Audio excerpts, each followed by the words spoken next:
अहो सोलापूरकर, तुम्हाला स्पेशल लय भारी पनीर मसाला ट्राय करायचा का? कांदा कढईमध्ये टाकून लाल होईपर्यंत भाजून घ्या.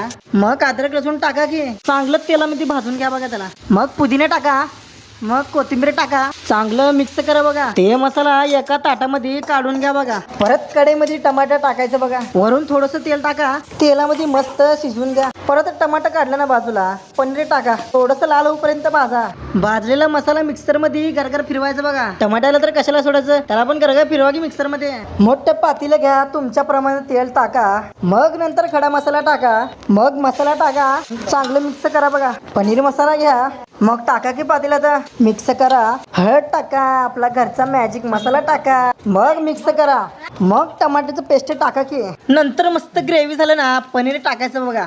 चांगलं मसाल्यात मिक्स करायचं बघा. कसं दिसायला स्पेशल पनीर मसाला लय भारी. आपल्याप्रमाणे थोडं थोडं पाणी टाकायचं बघा. मस्त कोथिंबीर बारीक चिरायची, असं मस्त कोथिंबीर टाकायची बघा. झालं की आपलं स्पेशल पनीर मसाला. या की मग खायला.